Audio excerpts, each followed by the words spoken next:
नमस्कार, मेरा नाम प्रिया शर्मा है और आप देख रहे हैं पी प्राइम न्यूज। मैं अभी खास बातचीत करने के लिए आई हूँ। आईआईपी की प्रवक्ता हैं खुशबू राय। मैं इनसे बात करूंगी कि बंटी यादव के लिए पूरा समाज एकजुट होकर लड़ाई लड़ रहा है, लेकिन वहीं पुलिस प्रशासन के द्वारा आरोप लगाया जा रहा है कि बंटी यादव जो है वो शराब माफिया थे, वो खुद इन्वॉल्व थे इन सारी चीजों में। मतलब सेक्स रैकेट का वो विरोध नहीं कर रहे थे, बल्कि वो इन्वॉल्व थे। इसकी वजह से ही उनकी जो है जान गई है। मैं इसी मुद्दे पर बात करूंगी। सबसे पहले बताइए कि आप कैसे देखती है, क्योंकि सरकार तो कह रही है कि वो खुद इसमें इन्वॉल्व थे। देखिए, असल में जो भ्रष्ट सरकार की निकम्मी पुलिस है वो अपना निकम्मापन छुपाने के लिए साजिश कर रही है। जब उनसे सवाल पूछा जाने लगा, पूरे बिहार की जनता ये पूछने लगी कि आखिर 7 दिन पहले जब उसका अपहरण का एफआईआर दिया गया था, तो आखिर पटना पुलिस कहाँ सो रही थी? आखिर पटना पुलिस ने बंटी यादव को ढूंढने की कोशिश क्यों नहीं की? आखिर क्या वजह रहा कि उसके परिवार वालों ने जब सारा एविडेंस दिया, नामजद एफआईआर हुआ, जब सीसीटीवी फुटेज अवेलेबल था, तो आखिर पुलिस क्या कर रही थी? तो उनको लगा कि भाई हम अपना निकम्मापन छुपाने के लिए कुछ तो कहेंगे। उन्होंने पूरा खेल ही बदल दिया। जिस बंटी यादव की हत्या सेक्स रैकेट के खिलाफ जाने पर हुई, सेक्स रैकेट का विरोध करने पर हुआ, उसको उल्टा उसी में शामिल करने के ये प्रयास कर रहे हैं। ये कह रहे हैं कि बंटी यादव शराब बेचने का काम करता था। मैं इन निकम्मी पुलिस से पूछना चाहती हूँ कि ये शराब बिहार में आता कहाँ से, इसका जवाब तुम दे दो। शराब तो आसमान से टपकता नहीं होगा या धरती से उगाई नहीं जाती होगी। शराब जब भी आता होगा बिहार के बाहर से आता होगा, क्योंकि बिहार में तो शराब बनाया नहीं जाता है, वो तो बैन हो चुका है। तो शराब आता होगा उत्तर प्रदेश से, शराब आता होगा पश्चिम बंगाल से, और शराब आता होगा झारखंड से। इन तमाम तमाम राज्यों से आता होगा जो हमारे राज्य का बॉर्डर है। तो भाई जब बॉर्डर पर एंट्री होता है तो किसके परमिशन से और किसकी लापरवाही से शराब बिहार आ रहा है? बस हमको ये भ्रष्ट सरकार की निकम्मी प्रशासन बस इसका जवाब दे दे। आपकी गलती से आता है। कोई भी व्यक्ति अगर शराब इस बिहार में बेच रहा है तो उसके लिए सबसे ज्यादा जिम्मेदार सिर्फ आप और आपका विभाग है, जो वहां पर नहीं काम कर पाता है, जो वहां पर पैसा लेता है, जो वहां पर घुसखोरी करता है, जिसकी वजह से। अरे भाई छोड़िए ना, क्या आप बात कर रहे हैं? आज के डेट में बिहार में अगर शराब बिक रहा है तो उसका सबसे बड़ा जिम्मेदार पुलिस प्रशासन और सबसे बड़ा घुसखोर पुलिस प्रशासन है। पुलिस प्रशासन माल लेकर शराब बिहार में बिकवाती है, और इसके एक नहीं हजारों उदाहरण। 2 दिन पहले ना वो शराब पी के ढिलमिला रहा था पुलिसकर्मी, वीडियो वायरल हुआ है ना जी। इसका मतलब शराब पीता भी है पुलिसकर्मी और शराब बिहार के लोगों को पिलवाता भी है पुलिसकर्मी। तो ये बेशर्म पुलिसकर्मी जो खुद शराब बेचवाता है बिहार में, उसके आड़ में ब्लैक मनी कमाता है। ये लोग ये क्या बोलेगा जी? ये लोग क्या बोलेगा?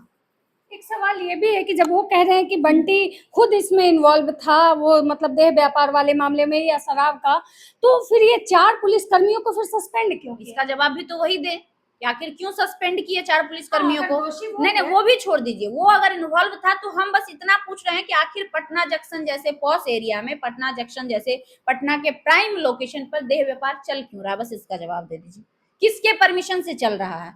7 बजे के बाद पटना जंक्शन का नजारा क्यों बदल जाता है? इसका एक बार नहीं हजारों बार मीडिया कर्मी ने खुलासा किया है। यहाँ तक कि दैनिक भास्कर ने स्टिंग ऑपरेशन भी किया है, उसमें पुलिस कर्मी भी मिले हुए रहते हैं। तो अब तक आखिर वो उस पर बैन क्यों नहीं लगा? क्यों उस जगह पर जहां पर हमारी माँ बहनें, जहां पर हमारी बहन बेटियां, जहां पर एक सम्मानित परिवार हर रोज जाता है, हर रोज जाता है ना जी। किसी को कहीं जाना होता है, किसी को पटना से बाहर जाना होता है, किसी को बिहार से बाहर जाना होता है, हर रोज वहां पर परिवार जाते हैं, बच्चे जाते हैं, बुजुर्ग जाते हैं, सभी तरह के लोग वहां पर जाते हैं। तो फिर उस जगह पर आखिर ये चल क्यों रहा है और किसके परमिशन से और किसके लापरवाही से चल रहा है? ये तो किसी से छुपा हुआ नहीं है। एक सवाल ये भी है कि एक एक्स आईपीएस हैं, वो कह रहे हैं कि इसमें एक किसी मंत्री का इन्वॉल्वमेंट है, और वो ये भी कह रहे हैं कि वो मंत्री जो है यादव समाज से आते हैं। हो सकता है, देयर इज अ पॉसिबिलिटी। वैसे भी भ्रष्ट सरकार में एगो थोड़ी ना सब मंत्री, मैक्सिमम मंत्री इन लोग का वही है। उसी तरह के घटिया आजकल तो वीडियो भी देख रहे हैं मंत्रियों का। बीजेपी का एगो मंत्री का, नहीं बोलना चाहेंगे, नंगे डांस करते हुए वायरल हुआ है लड़कियों के साथ नेपाल में जाकर। कई सारे वीडियो हर रोज सोशल मीडिया पर, सड़क वाली वीडियो हो गई, ऐसे हजारों वीडियो है भाजपाइयों का, जिसमें साफ पता चल रहा है कि ये लोग इस तरह की गंदगी फैलाते हैं और गंदगी करते हैं। मैक्सिमम भाजपा नेता पाए जाते हैं उसमें, लड़कियों के साथ पता नहीं क्या क्या वगैरह वगैरह। तो इनके लिए ये कौन सी बड़ी बात हो सकती है? हो सकता है उसमें सम्मिलित होंगे मंत्री। आप हमें बताइए कि अगर नहीं कोई सम्मिलित है उसमें, तो जब बंटी यादव का बजावते मार्केट से अपहरण किया गया, लोगों ने अपनी आंखों से देखा, वहां पर सीसीटीवी कैमरे लगे हुए थे, तो फिर 7 दिन तक पुलिसकर्मी ने ढूंढने का कोशिश क्यों नहीं की?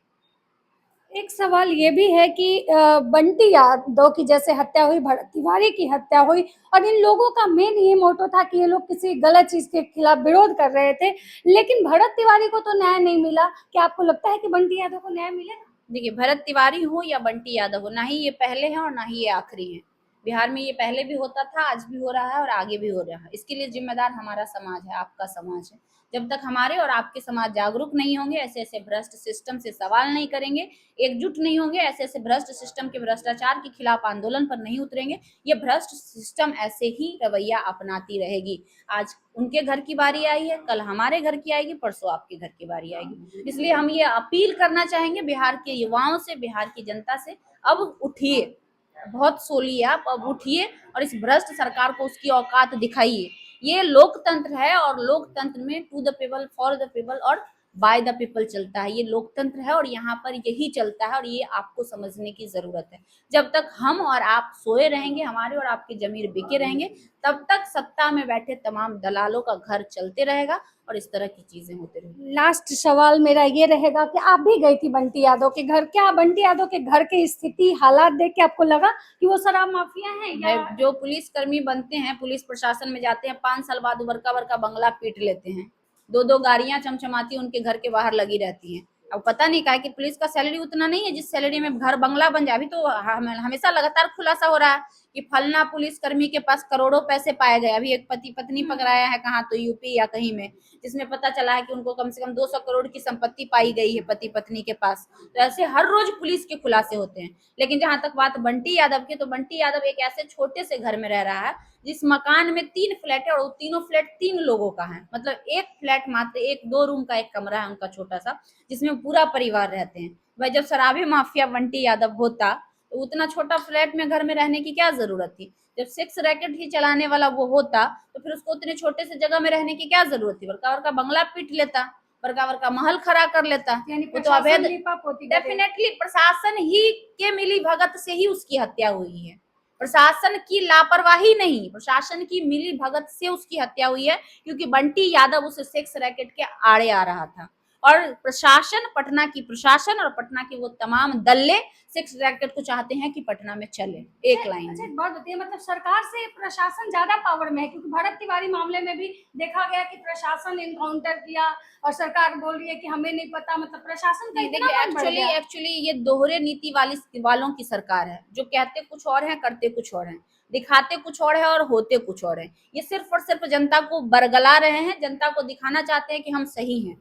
असल में कैमरे के पीछे कुछ और होता है और कैमरे के सामने हम लोग है कि सामने से जो बोल देते हैं वो बोल देते हैं, जो है वो है। किसी को गाली देना है तो मुंह पे गाली देंगे, पीठ पीछे नहीं देंगे। लेकिन मौजूदा सरकार दोहरे चरित्र वालों की सरकार है। एनडीए की जो सरकार है वो दोहरे चरित्र वालों की सरकार है। अब देखिए ना, राम मंदिर का ढिंडोरा पीट रहा था ये लोग भगवान को लाने की बात कर रहा था और भगवान को ही लूट लिया ना जी। ये लोग हिंदू बचाने की बात कर रहा था, हिंदू खतरे में कह रहा था, और आज देखिए हिंदुओं को किस स्थिति पर ला दिया। हिंदू के जो बड़े बड़े मठाधीश थे, जो शंकराचार्य थे, उनको देखिए किस स्थिति पर ला दिया।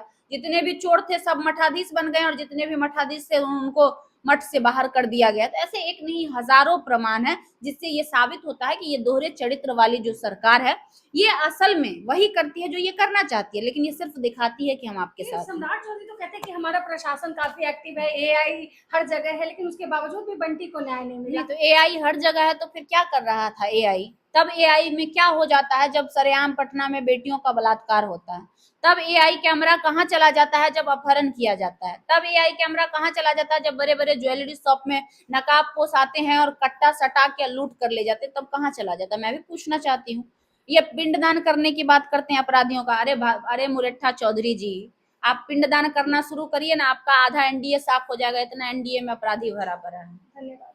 तो आप देख रहे थे कि हमारे साथ बात कर रही थी आईआईपी की प्रवक्ता खुशबू राय। उन्होंने कहा कि अगर सम्राट चौधरी जब पिंडदान करना स्टार्ट कर दे तो सबसे पहले तो आधा एनडीए समाप्त हो जाएगा, क्योंकि जिस तरह से अपराधी छवि के लोग जो हैं एनडीए में बैठे। बाकी पूरी वीडियो को लेकर आपकी क्या प्रतिक्रिया है, अपनी राय कमेंट में जरूर दें।